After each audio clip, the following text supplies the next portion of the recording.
Bonsoir et bienvenue sur ma chaîne Le Souffle du Djinn. Ce soir, nous allons lire les 2 premières nuits des 1001 nuits de la traduction de Jean-Charles Mardrousse, traducteur célèbre de la Belle Époque. Sa traduction est très libre, très sensuelle et inspira beaucoup le milieu symboliste et orientaliste de l'époque. Je vous souhaite une très belle écoute.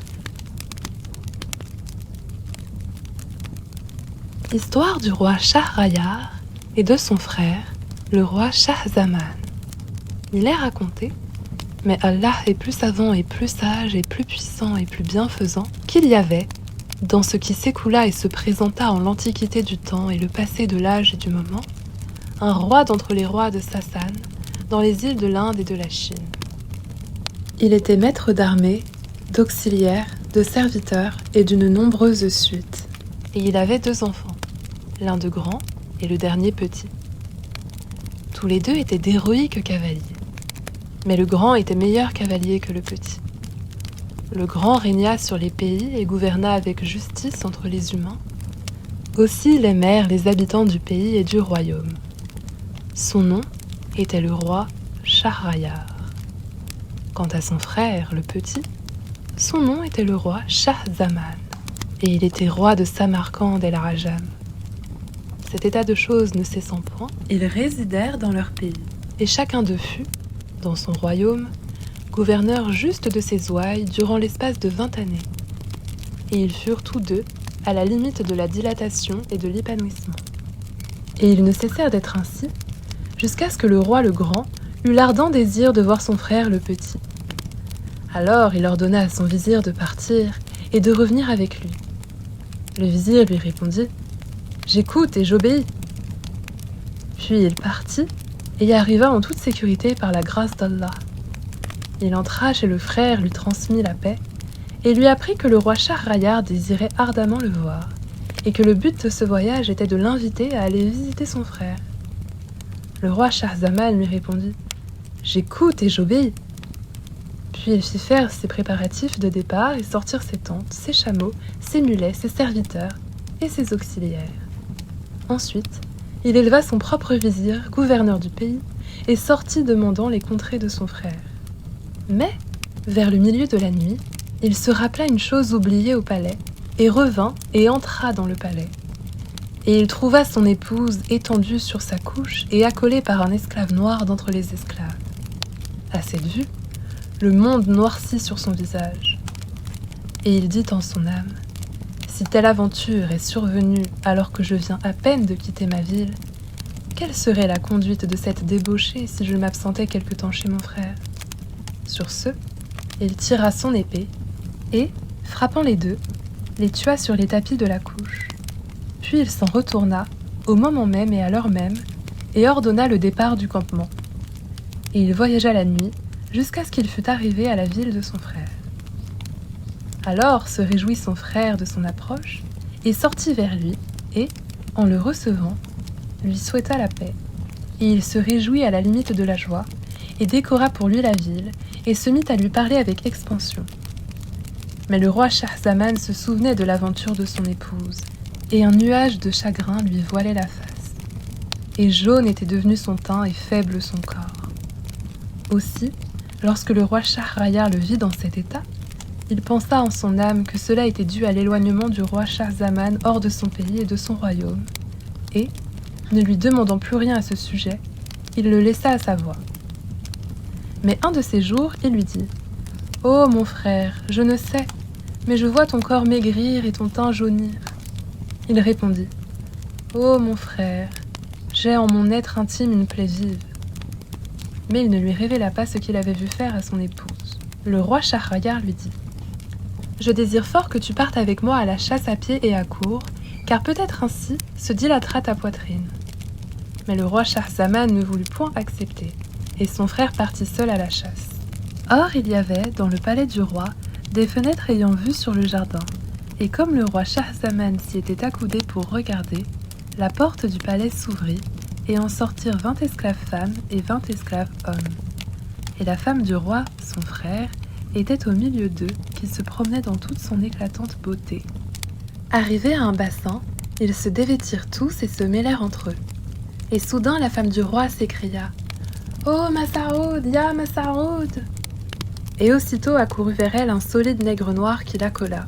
Et elle aussi la colla. Alors le nègre la renversa sur le dos et la chargea. À ce signal, tous les autres esclaves hommes firent de même avec les femmes. Et tous continuèrent longtemps ainsi, et ne mirent fin à leurs baisers, accolades, copulations et autres choses semblables qu'avec l'approche du jour. À cette vue, le frère du roi dit en son âme « Par Allah, ma calamité est bien plus légère que cette calamité-ci. » Et aussitôt, il laissa s'évanouir son affliction et son chagrin en se disant « En vérité, cela est plus énorme que tout ce qui m'advint. » Et dès ce moment, il se reprit à boire et à manger sans discontinuer. Sur ces entrefaites, le roi son frère revint de voyage, et tous deux se souhaitèrent mutuellement la paix. Puis le roi Shahrayar se mit à observer son frère le roi Shahzaman, et il vit que ses couleurs et son teint étaient revenus, et que son visage s'était revivifié. Que de plus, il mangeait de toute son âme après avoir été si longtemps modique de nourriture. Et il s'en étonna et dit « Oh mon frère, je te voyais naguère jaune de teint et de visage, et maintenant, voici que les couleurs te sont revenues.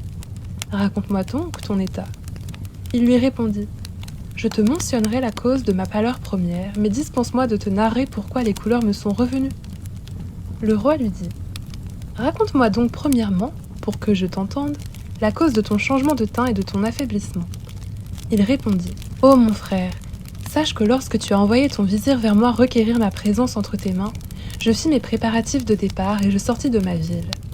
Mais ensuite, je me rappelai le joyau que je te destinais et que je t'ai donné au palais. Aussi je revins sur mes pas et je trouvai mon épouse couchée avec un esclave noir endormi sur les tapis de mon lit. Je les tuai tous deux et je vins vers toi, et j'étais bien torturée à la pensée de cette aventure. Et c'est là le motif de ma pâleur première et de mon amaigrissement. Quant au retour de mon teint, dispense-moi de te le mentionner. » Lorsque son frère entendit ces paroles, il lui dit « Par Allah, je t'adjure de me raconter la cause du retour de ton teint. » Alors le roi Shahzaman lui répéta tout ce qu'il avait vu. Et le roi Shahrayar dit « Il me faut avant tout voir cela de mon propre œil. » Son frère lui dit « Alors fais semblant de partir à la chasse à pied et à court, mais cache-toi chez moi, et tu seras témoin du spectacle, et tu le vérifieras par la vue. » À l'heure même, le roi fit proclamer le départ par le crieur public, et les soldats sortirent avec les tentes en dehors de la ville. Et le roi sortit aussi, et s'établit sous les tentes, et dit à ses jeunes esclaves « Qu'il n'entre chez moi personne. » Ensuite, il se déguisa et sortit en cachette, et se dirigea vers le palais, là où était son frère. Et, en arrivant, il se mit à la fenêtre qui avait vue sur le jardin. Une heure s'était à peine écoulée que les esclaves femmes, entourant leur maîtresse, entrèrent ainsi que les esclaves hommes, et ils firent tout ce qu'avait dit Shahzaman, et ils passèrent le temps dans ces ébats jusqu'à l'Asr. Lorsque le roi Shahrayar vit cet état de choses, sa raison s'envola de sa tête, et il dit à son frère Shahzaman « Allons-nous-en et partons voir l'état de notre destinée sur le chemin d'Allah, car nous ne devons avoir plus rien de commun avec la royauté, et cela jusqu'à ce que nous puissions trouver quelqu'un qui ait éprouvé une aventure pareille à la nôtre. Sinon, notre mort serait, en vérité, préférable à notre vie. » À cela, son frère fit la réponse qu'il fallait. Puis tous deux sortirent par une porte secrète du palais, et ils ne cessèrent de voyager jour et nuit, jusqu'à ce qu'ils fussent arrivés enfin à un arbre au milieu d'une prairie solitaire, près de la mer Salée. Dans cette prairie, il y avait un œil d'eau douce. Ils burent à cet œil et s'assirent se reposer. Une heure s'était à peine écoulée de la journée que la mer se mit à s'agiter, et, tout à coup, il en sortit une colonne de fumée noire qui monta vers le ciel et se dirigea vers cette prairie. À cette vue, ils furent effrayés et montèrent au plus haut de l'arbre qui était haut et se mirent à regarder ce que pouvait bien être l'affaire. Or, voici que cette colonne se changea en un génie de haute taille, de forte carrure et de large poitrine, et qui portait sur sa tête une caisse. Il mit pied à terre et vint vers l'arbre sur lequel ils étaient et se tint au-dessous. Il enleva alors le couvercle de la caisse et en tira une grande boîte qu'il ouvrit, et aussitôt apparut une jeune fille désirable, éclatante de beauté, lumineuse à l'égal du soleil. Comme dit le poète, « Flambeau dans les ténèbres, elle apparaît, et c'est le jour. Elle apparaît et de sa lumière s'illuminent les aurores. les soleils s'irradient de sa clarté et les lunes du sourire de ses yeux. Que les voiles de son mystère se déchirent, et aussitôt les créatures à ses pieds se prosternent ravies. Et devant les doux éclairs de son regard, l'humidité des larmes passionnées mouille les coins de toutes paupières. Lorsque le génie eut bien regardé la belle adolescente, il lui dit « Ô souveraine des soirées, ô toi que j'ai ravi le jour même de tes noces, je voudrais bien dormir un peu. » Et le génie, posant la tête sur les genoux de la jeune fille, s'endormit. Alors l'adolescente leva la tête vers le sommet de l'arbre et vit les deux rois cachés dans l'arbre. Aussitôt, elle souleva la tête du génie de dessus ses genoux, la posa par terre et, se tenant debout au-dessous de l'arbre, elle leur dit par signe « Descendez et n'ayez pas peur de cet effrit. » Ils lui répondirent par signe « Oh, par Allah sur toi, dispense-nous de cette dangereuse affaire-là. » Elle leur dit « Par Allah sur vous deux, descendez au plus vite, sinon je vais prévenir l'effrit et il vous fera mourir de la pire mort. » Alors ils eurent peur et descendirent près d'elle. Et elle se leva pour les recevoir et leur dit aussitôt « Allons, percez-moi de la lance un percement violent et dur, sinon je vais aviser l'effrit. » La frayeur fit que Schahriar dit à Schahzaman « Oh mon frère, toi le premier, fais ce qu'elle ordonne. » Il répondit « Oh, je n'en ferai rien avant que tu ne me donnes l'exemple, toi, mon aîné. » Et tous deux se mirent à s'inviter mutuellement en se faisant avec les yeux des signes de copulation.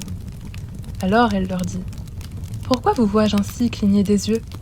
Si tout de suite vous n'avancez pas et ne me le faites pas, je préviens immédiatement l'effrit. » Alors, à cause de leur peur du génie, ils firent d'elle tous deux ce qu'elle leur avait ordonné.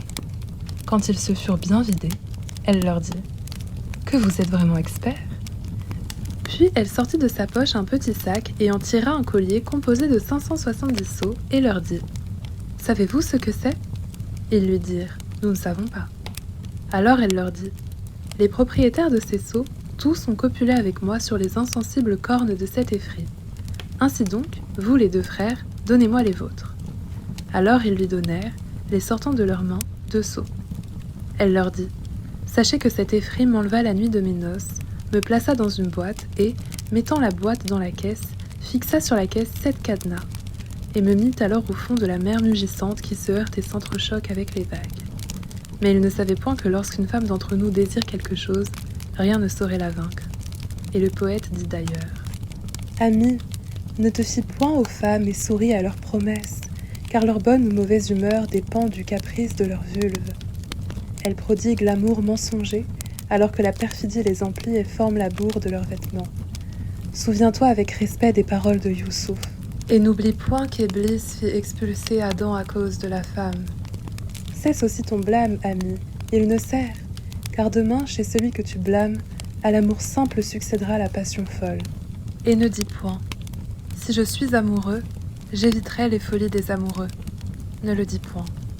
Ce serait un prodige unique en vérité, de voir un homme se tirer sain et sauf de la séduction des femmes. » À ces paroles, les deux frères s'émerveillèrent à la limite de l'émerveillement, et ils se dirent l'un à l'autre « Si celui-là est un effrit, et qu'en dépit de sa puissance, il lui soit arrivé des choses bien plus énormes qu'à nous, c'est là une aventure qui doit nous consoler. » Alors ils quittèrent à l'heure même la jeune femme, et retournèrent chacun vers la ville.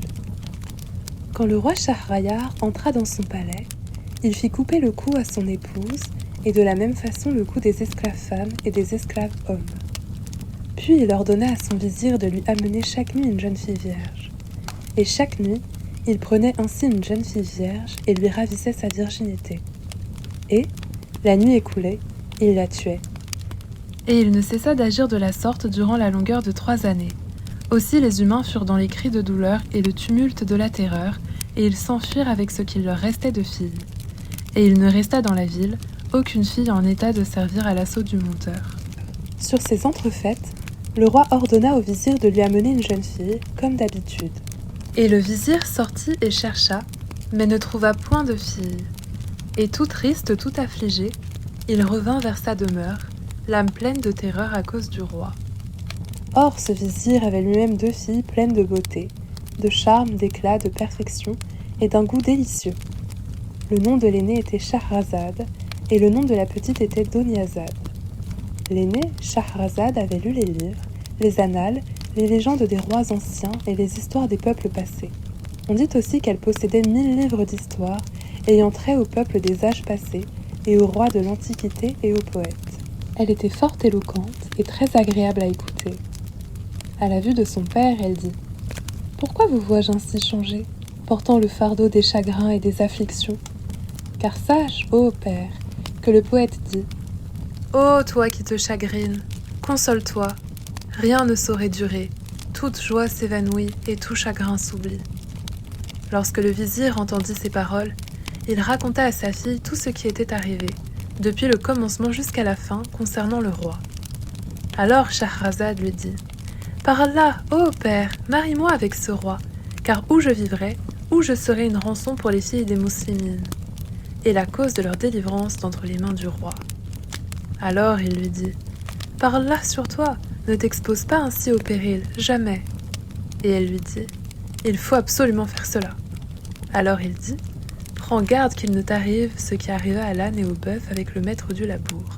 Écoute donc. » Sache, ô ma fille, qu'il y avait un commerçant, maître de grandes richesses et de bétail, marié et père d'enfants. Allah Très-Haut lui donna aussi la connaissance des langues des animaux et des oiseaux. Or, le lieu d'habitation de ce commerçant était un pays fertile sur le bord d'un fleuve. Dans la demeure de ce commerçant, il y avait aussi un âne et un bœuf. Un jour, le bœuf arriva à l'endroit occupé par l'âne et trouva cet endroit balayé, arrosé. Dans l'auge, il y avait de l'orge bien criblée et de la paille bien criblée. Et l'âne était couché bien au repos. Ou bien, quand son maître le montait, c'était seulement pour une petite course qui par hasard était urgente, et l'âne revenait bien vite à son repos. Or, ce jour-là, le commerçant entendit le bœuf qui disait à l'âne « Mange avec délice, et que cela te soit sain, profitable et de bonne digestion. Moi, je suis fatigué, et toi, reposé. Tu manges l'orge bien criblée, et tu es servi. Et si, des fois parmi les moments, ton maître te monte, il te ramène bien vite.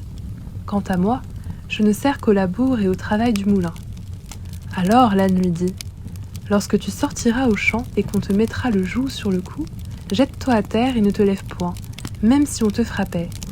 Et quand tu te seras levé, vite recouche-toi pour la seconde fois. Et si alors on te fait retourner à l'étable et qu'on te présente les fèves, n'en mange point, tout comme si tu étais malade. Ainsi, efforce-toi de ne pas manger ni boire durant 1 jour ou 2, ou 3. De cette façon-là, tu te reposeras de la fatigue et de la peine. » Or le commerçant était là, qui entendait leurs paroles. Lorsque le meneur du bétail vint près du bœuf pour lui donner le fourrage, il le vit manger très peu de choses. Et quand le matin, il le prit au labour, il le trouva malade.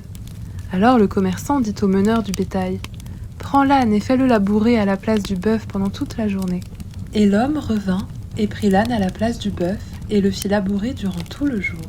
Lorsque l'âne retourna à l'étable à la fin du jour, le bœuf le remercia pour sa bienveillance et pour l'avoir laissé se reposer de la fatigue durant ce jour. Mais l'âne ne lui répondit aucune réponse et se repentit le plus fort repentir. Le lendemain, le semeur vint, prit l'âne et le fit labourer jusqu'à la fin du jour. Et l'âne ne retourna que le cou écorché et exténué de fatigue. Et le bœuf, l'ayant vu dans cet état, se mit à le remercier avec effusion et à le glorifier de louanges. Alors l'âne lui dit « J'étais bien tranquille auparavant, or rien ne me nuisit que mes bienfaits. » Puis il ajouta « Pourtant il faut que tu saches que je vais te donner un bon conseil. J'ai entendu notre maître qui disait « Si le bœuf ne se lève pas de sa place, il faut le donner à l'égorgeur pour qu'il l'immole et qu'il fasse de sa peau un cuir pour la table.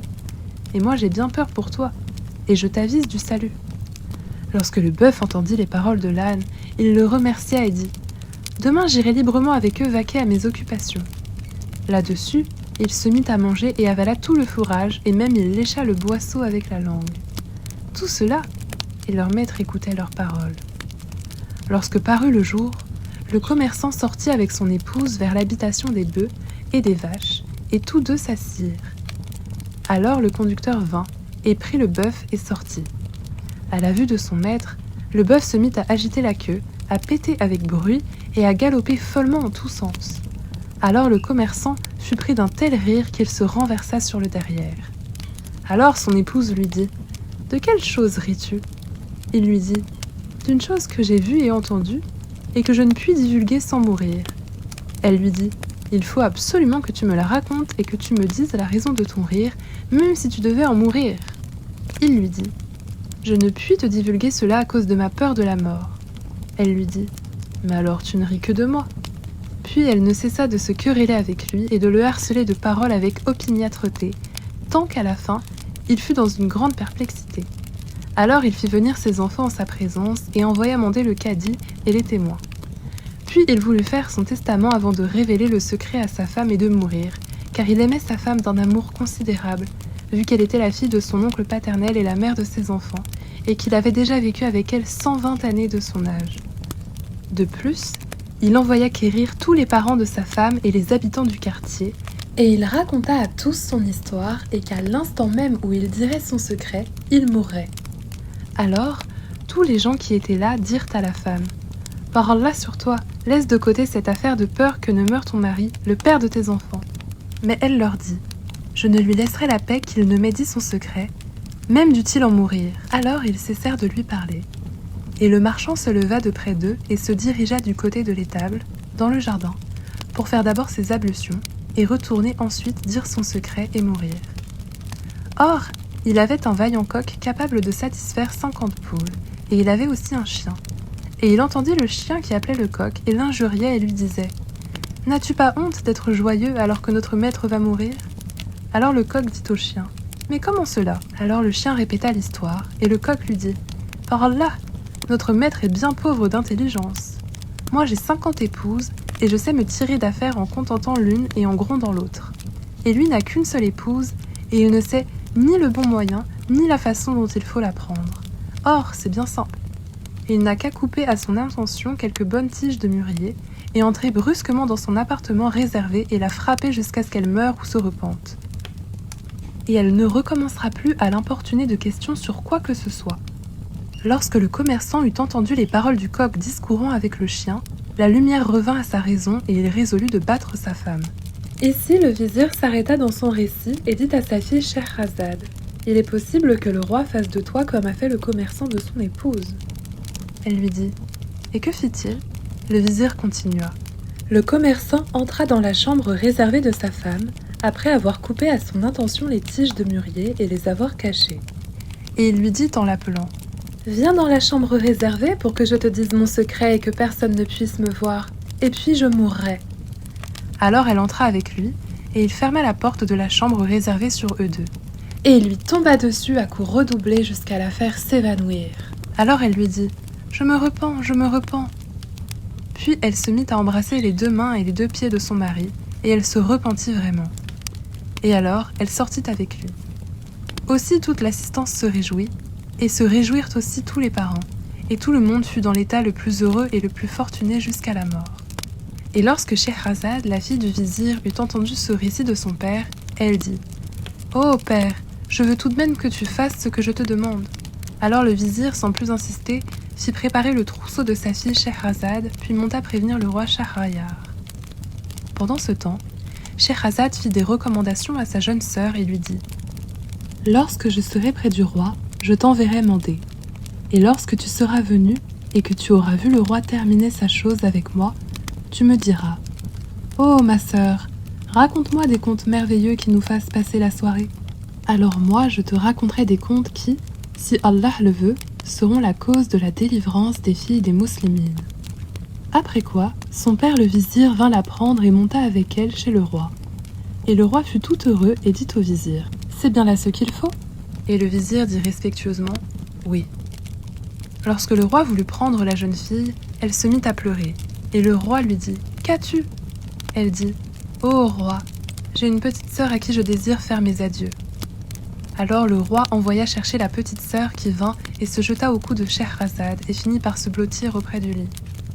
Alors le roi se leva et, prenant la vierge Scheherazade, il lui ravit sa virginité. Puis on se mit à causer.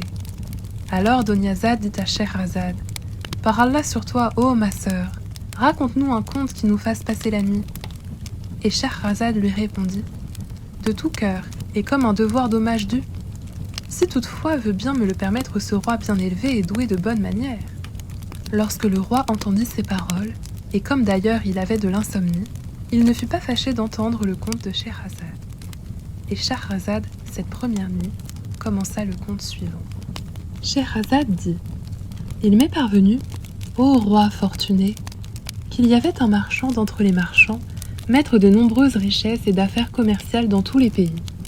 Un jour, il monta à cheval et partit pour quelque localité où l'appelaient ses affaires. Comme la chaleur était devenue trop forte, il s'assit sous un arbre et, mettant la main à son sac de provisions, il en tira un morceau et aussi des dattes. Quand il eut fini de manger les dattes, il en jeta au loin les noyaux.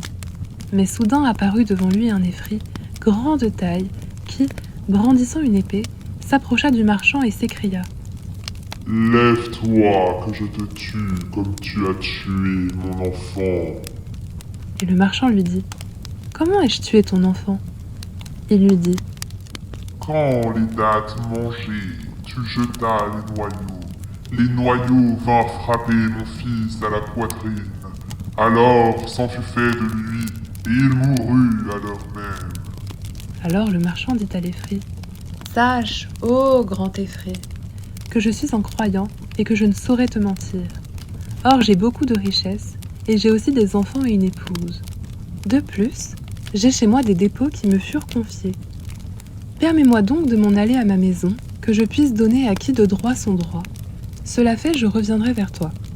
Ainsi, tu as ma promesse et mon serment que je retournerai ensuite près de toi. Et alors tu feras de moi ce que tu voudras. Et Allah est garant de mes paroles. » Alors le génie eut confiance et laissa partir le marchand. Et le marchand revint dans son pays, se défit de toutes ses attaches et fit parvenir les droits à qui de droit. Puis il révéla à son épouse et à ses enfants ce qui lui était arrivé. Et tous se mirent à pleurer, les parents, les femmes et les enfants. Ensuite, le commerçant fit son testament, et il resta avec les siens jusqu'à la fin de l'année, après quoi il résolut de repartir, et, prenant son linceul sous son aisselle, il lit ses adieux à ses proches, à ses voisins et à ses parents, et s'en alla en dépit de son nez. Alors on se mit à se lamenter sur lui et à pousser des cris de deuil. Quant au commerçant, il continua à voyager, et il arriva au jardin en question. Et ce jour-là était le premier jour de la nouvelle année. Or, pendant qu'il était assis à pleurer sur ce qui lui arrivait, voici qu'un vieux cheikh se dirigea vers lui en conduisant une gazelle enchaînée. Il salua le marchand, lui souhaita une vie prospère et lui dit : « Quelle est la cause de ton stationnement, tout seul en cet endroit qui est hanté par les djinns ?» Alors le marchand lui raconta ce qui lui était arrivé avec l'effrit, et la cause de son stationnement dans cet endroit.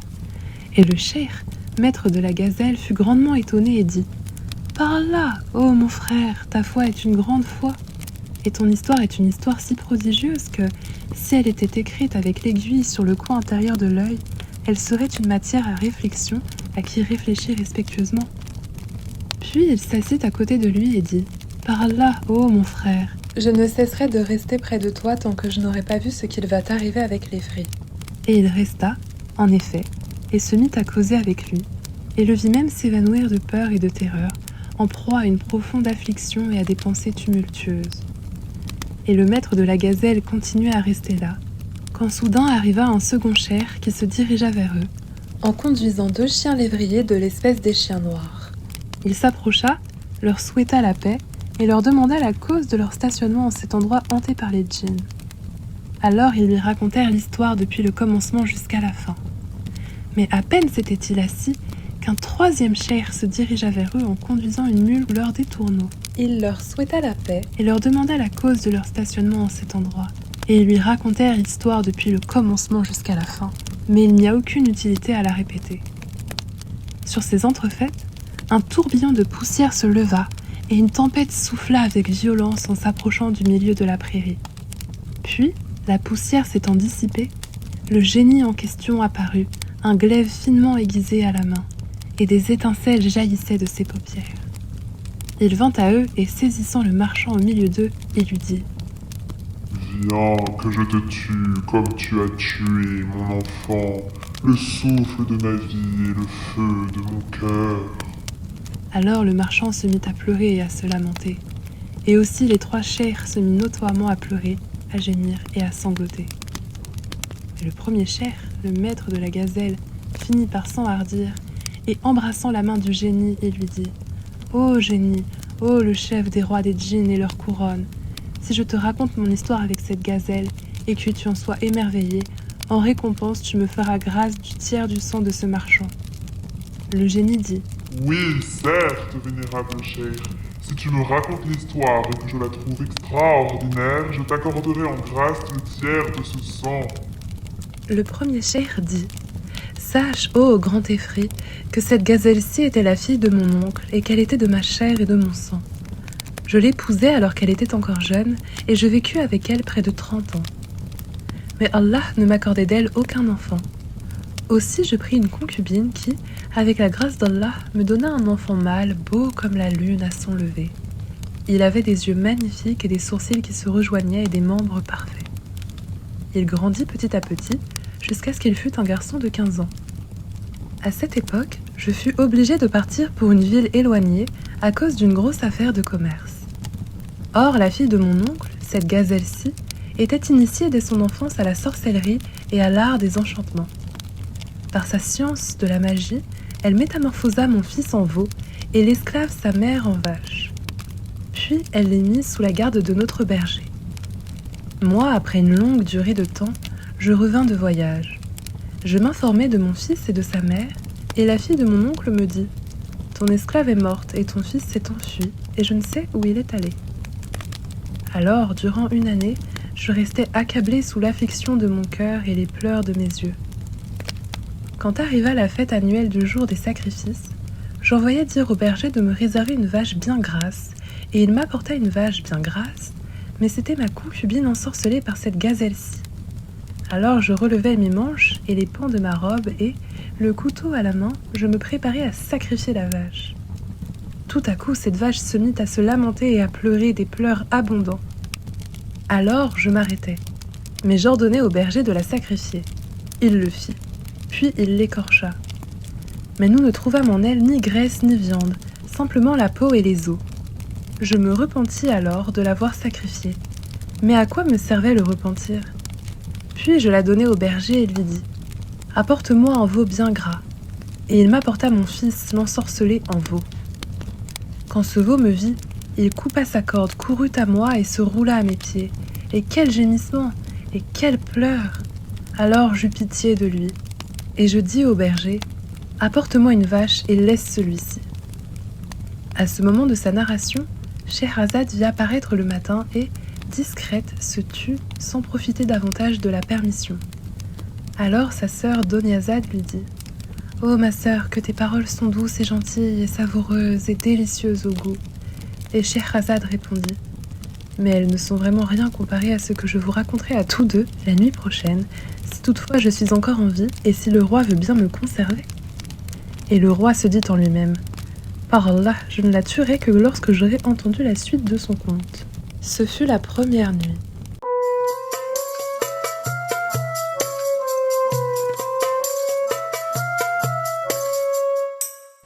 Puis le roi et Scheherazade passèrent toute la nuit enlacés.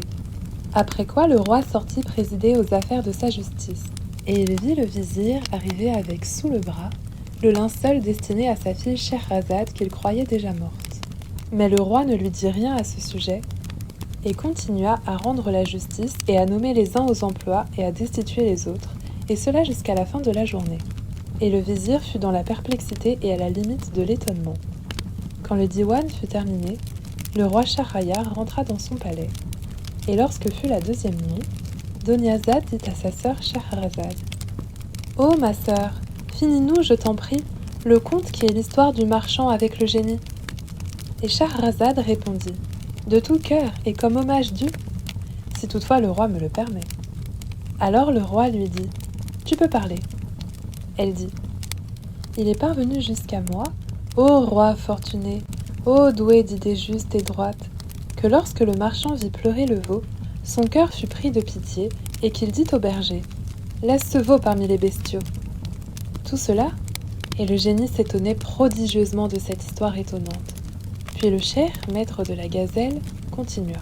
« Ô Seigneur des rois des djinns, tout cela est arrivé. » Et la fille de mon oncle, cette gazelle-ci, était là, qui regardait et disait « Oh, il nous faut sacrifier ce veau, car il est gras à point. » Mais moi, je ne pouvais, par pitié, me résoudre à le sacrifier, et j'ordonnai au berger de le reprendre, et il le reprit et s'en alla avec lui. Le second jour, j'étais assis quand le berger vint à moi et me dit « Oh, mon maître, je vais te dire une chose qui te réjouira, et dont la bonne nouvelle me vaudra une gratification. » Je lui répondis « Certainement. » Il dit « Oh, marchand illustre, j'ai ma fille qui est sorcière et a appris la sorcellerie d'une vieille femme qui logeait chez nous. Or, hier, quand tu m'eus donné le veau, j'entrai avec lui chez ma fille. À peine l'eut-elle vu, qu'elle se couvrit le visage de son voile et se mit à pleurer et puis à rire. Ensuite, elle me dit « Ô père, ma valeur est-elle descendue si bas à tes yeux que tu laisses ainsi pénétrer chez moi les hommes étrangers ?» Je lui dis « Mais où sont-ils, ces hommes étrangers ? Et pourquoi as-tu pleuré et ensuite ri ?» Elle me dit « Ce veau qui est avec toi est le fils de notre maître le marchand, mais il est ensorcelé. Et c'est sa belle-mère qui l'a ainsi ensorcelé, lui et sa mère avec lui. Et c'est de sa mine de veau que je ne pus m'empêcher de rire. Et si j'ai pleuré, c'est à cause de la mère du veau sacrifié par le père. » À ces paroles de ma fille, je fus prodigieusement surpris, et j'attendis impatiemment le retour du matin pour venir te mettre au courant. Lorsque, ô puissant génie, continua le cheikh, j'entendis les paroles de ce berger, je sortis à la hâte avec lui, et je me sentais ivre sans vin par la quantité de joie et de félicité qui m'advenait de revoir mon fils. Quand donc j'arrivai à la maison du berger, la jeune fille me souhaita la bienvenue et me baisa la main, puis le veau vint à moi et se roula à mes pieds. Alors je dis à la fille du berger « Est-ce vrai, ce que tu racontes sur ce veau ?» Elle dit « Oui, certes, mon maître, c'est ton fils, la flamme de ton cœur. » Je lui dis « Oh, gentille et secourable adolescente, si tu délivres mon fils, je te donnerai tout ce que j'ai de bétail et de propriété sous la main de ton père. » Elle sourit à mes paroles et me dit « Oh, mon maître, je ne veux accepter la richesse qu'à ces deux conditions. La première est que je me marierai avec ton fils. Et la seconde est que tu me laisseras ensorceler et emprisonner qui je veux. Sans quoi, je ne réponds pas de l'efficacité de mon intervention contre les perfidies de ta femme. » Lorsque j'entendis, ô puissant génie, les paroles de la fille du berger, je lui dis « Soit, et par-dessus le marché, tu auras les richesses qui se trouvent sous la main de ton père. Pour ce qui est de la fille de mon oncle, je te permets de disposer de son sang. » Lorsqu'elle eut entendu mes paroles, elle prit un petit bassin en cuivre, le remplit d'eau et prononça sur l'eau des conjurations magiques. Puis elle en aspergea le veau et lui dit « Si Allah t'a créé veau, reste veau sans changer de forme. Mais si tu es enchanté, reviens à ta première forme créée, et cela avec la permission d'Allah le Très-Haut. » Et aussitôt, le veau se mit à s'agiter en se secouant et redevint un être humain. Alors je me jetai sur lui en l'embrassant. Puis je lui dis « Par Allah sur toi, raconte-moi ce que la fille de mon oncle fit de toi et de ta mère. » Et il me raconta tout ce qui leur était arrivé. Je dis alors « Oh mon enfant, Allah, maître des destinées, te réservait quelqu'un pour te sauver et sauver tes droits. » Après quoi, ô bon génie, je mariai mon fils avec la fille du berger. Et elle, par sa science de la sorcellerie, ensorcela la fille de mon oncle et la métamorphosa en cette gazelle-ci que tu vois. Et moi, comme je passais par cet endroit-ci, je vis ces bonnes personnes assemblées, je leur demandai ce qu'elles faisaient, et j'appris d'elles ce qui était arrivé à ce marchand-ci, et je m'assis pour voir ce qui pouvait survenir. Et telle est mon histoire. Alors le génie s'écria « Cette histoire est assez étonnante. Aussi je t'accorde en grâce le tiers du sang demandé. » À ce moment s'avança le deuxième cheikh, le maître des deux chiens lévriers, et dit « Sache, ô Seigneur des rois des djinns, que ces deux chiens-ci sont mes frères, et moi je suis le troisième. Or, lorsque mourut notre père, il nous laissa en héritage 3000 dinars. Et moi, avec ma part, j'ouvris une boutique où je me mis à vendre et à acheter. Et l'un de mes frères se mit à voyager pour faire le commerce, et s'absenta loin de nous la longueur d'une année, avec les caravanes. Quand il revint, il n'avait plus rien. Alors je lui dis « Oh mon frère, Ne t'avais-je pas conseillé de ne point voyager ?» Alors il se mit à pleurer et dit « Oh mon frère, Allah, qui est puissant et grand, a permis que cela m'arrivât. Aussi tes paroles maintenant ne peuvent plus m'être profitables, car je ne possède plus rien. » Alors je l'emmenai avec moi à la boutique, puis je le conduisis au hammam et lui donnai une robe magnifique de première qualité. Ensuite nous nous assîmes ensemble pour manger. Puis je lui dis « Oh mon frère, je vais faire le compte du gain de ma boutique d'une année à l'autre. Et, sans toucher au capital, je diviserai ce gain par moitié entre moi et toi. » Et, en effet, je fis le compte du gain rapporté par l'argent de la boutique, et je trouvai pour cette année-là un bénéfice de 1000 dinars. Alors, je remerciai Allah, qui est puissant et grand, et je me réjouis de la plus intense joie. Puis je divisai le gain en 2 parties égales entre mon frère et moi, et nous demeurâmes ensemble des jours et des jours. Mais, de nouveau mes frères résolurent de partir, et ils voulurent me faire partir avec eux. Mais je n'acceptai point et leur dis « Qu'avez-vous donc gagné, vous autres, à voyager pour que je sois tentée de vous imiter ?» Alors ils se mirent à me faire des reproches, mais sans fruit, car je ne leur obéis point. Au contraire, nous continuâmes à rester dans nos boutiques respectives, à vendre et à acheter, durant une année entière. Mais alors ils recommencèrent à me proposer le voyage, et moi je continuai à ne pas accepter. Et cela dura ainsi 6 années entières. Enfin, je finis par tomber d'accord avec eux pour le départ, et leur dis « Oh mes frères, comptons ce que nous avons d'argent. » Nous comptâmes et nous trouvâmes en tout 6000 dinars. Je leur dis alors « Enfouissons-en la moitié sous terre pour pouvoir l'utiliser si un malheur nous atteignait. Et prenons chacun 1000 dinars pour faire le commerce en petit. » Ils répondirent « Allah favorise l'idée. » Alors je pris l'argent, je le divisai en 2 parties égales, j'enfouis 3000 dinars, et quant aux 3000 autres, je les distribuai judicieusement à chacun de nous 3. Puis nous fîmes nos emplettes de marchandises diverses, nous louâmes un navire, et nous y transportâmes tous nos effets, et nous partîmes. Le voyage dura 1 mois entier, au bout duquel nous entrâmes dans une ville où nous vendîmes nos marchandises, et nous fîmes un bénéfice de 10 dinars pour chaque dinar, puis nous quittâmes cette ville. Comme nous arrivions au bord de la mer, nous trouvâmes une femme vêtue d'habits vieux et usés, qui s'approcha de moi, me baisa la main et me dit « Oh mon maître, peux-tu me secourir et me rendre service ? Et je saurai bien en retour reconnaître ton bienfait. » Je lui dis « Oui, certes, je sais secourir et obliger, mais ne te crois pas obligée de m'en être reconnaissante. » Elle me répondit « Oh mon maître, alors marie-toi avec moi et emmène-moi dans ton pays, et je te vouerai mon âme. Oblige-moi donc, car je suis de celles qui savent le prix d'une obligation et d'un bienfait, et n'ai point honte de ma pauvre condition. » Lorsque j'entendis ces paroles, je fus pris pour elle d'une cordiale pitié, car il n'y a rien qui ne se fasse avec la volonté d'Allah, qui est puissant et grand. Je l'emmenai donc, je la vêtis de riches habits, puis j'étendis pour elle dans le navire de magnifiques tapis, et je lui fis un accueil hospitalier et large, plein d'urbanité. Puis nous partîmes. Et mon cœur l'aima d'un grand amour. Et depuis, je ne la délaissai ni jour ni nuit, et moi seul parmi mes frères, je pouvais œuvrer avec elle. Aussi mes frères furent pleins de jalousie, et ils m'envièrent aussi pour ma richesse et la belle qualité de mes marchandises. Et ils jetèrent avidement leurs regards sur tout ce que je possédais, et ils concertèrent ma mort et le rapt de mon argent. Car le shaitan leur fit voir leur action sous les plus belles couleurs. Un jour, que je dormais aux côtés de mon épouse, ils vinrent à nous, et nous enlevèrent et nous jetèrent tous deux à la mer. Et mon épouse se réveilla dans l'eau. Alors, tout d'un coup, elle changea de forme et se mua en Éphrita. Elle me prit alors sur ses épaules et me déposa dans une île. Puis elle disparut pour toute la nuit et revint vers le matin et me dit « Ne me reconnais-tu pas ? Je suis ton épouse. Je t'ai enlevée et t'ai sauvée de la mort, avec la permission d'Allah le Très-Haut. Car sache-le bien, je suis une génia.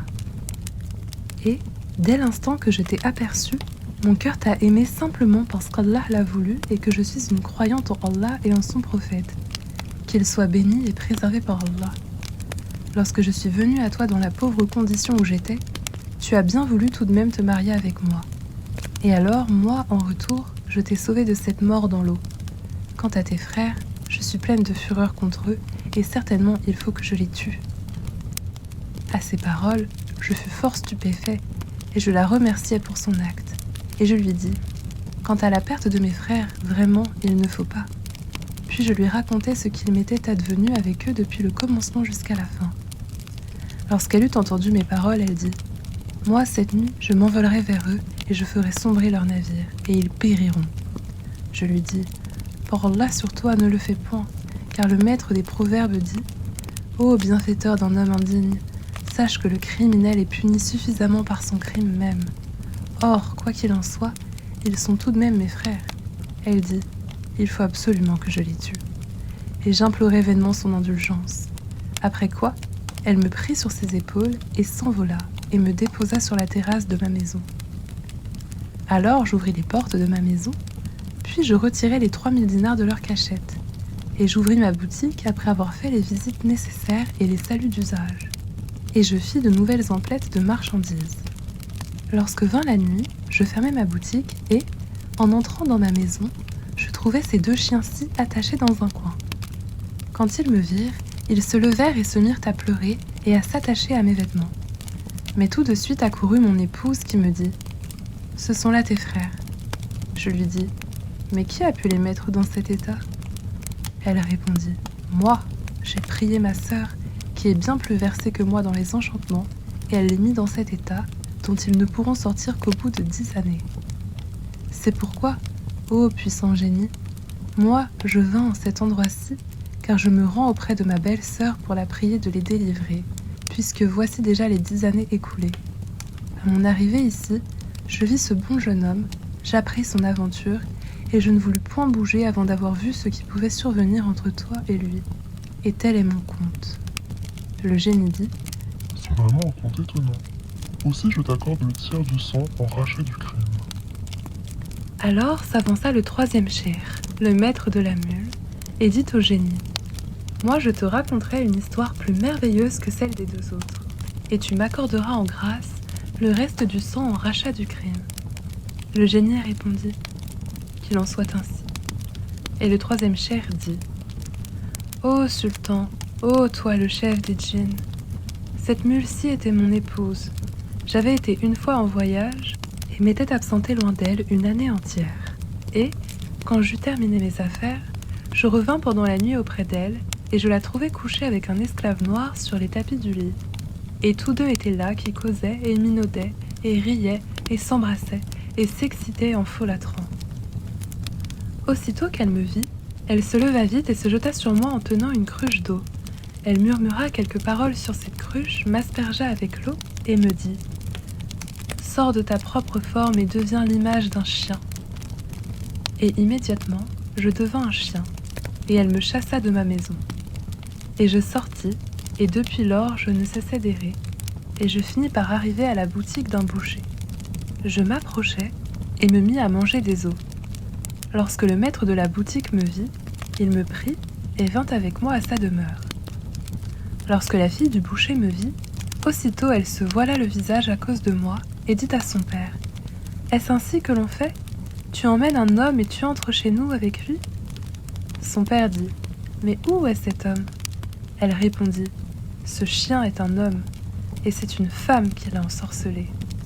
Et moi, je suis capable de le délivrer. » À ces paroles, le père dit, « Par Allah sur toi, ô ma fille, délivre-le. » Elle prit une cruche d'eau et, après avoir murmuré sur cette eau quelques paroles, elle m'aspergea avec quelques gouttes et dit, « Sors de cette forme-ci et reviens à ta forme première. » Alors je revins à ma forme première et je baisai la main de la jeune fille, et je dis, « Je désire maintenant que tu ensorcelles mon épouse comme elle m'a ensorcelée. » Elle me donna alors un peu d'eau et me dit, « Si tu trouves ton épouse endormie, arrose-la avec cette eau, et elle deviendra selon ton désir. » En effet, je la trouvai endormie, je l'aspergeai avec l'eau et je dis, « Sors de cette forme-ci et deviens l'image d'une mule. » Et à l'heure même, elle devint mule. Et c'est elle-même que tu vois là de ton propre œil, ô sultan et chef des rois des djinns. Alors le génie se tourna vers la mule et lui dit « Est-ce vrai cela ?» Et elle se mit à hocher la tête et dit par signe « oh oui, cela est vrai !»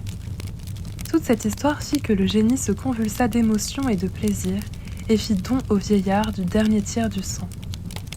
Là, Scheherazade vit apparaître le matin et, discrète, elle cessa de parler, sans profiter davantage de la permission.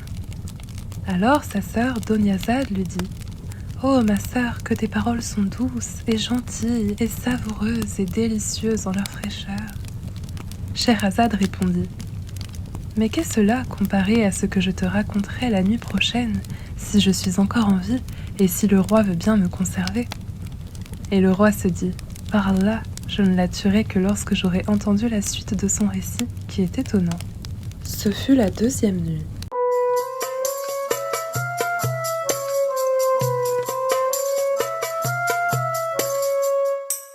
Puis le roi et Scheherazade passèrent cette nuit-là enlacés jusqu'au matin, après quoi le roi sortit vers la salle de sa justice. Et le vizir et les officiers entrèrent, et le diwan fut plein de monde. Et le roi jugea et nomma et destitua et termina les affaires et donna ses ordres, et cela jusqu'à la fin de la journée. Puis le diwan fut levé, et le roi Shahrayar rentra dans son palais.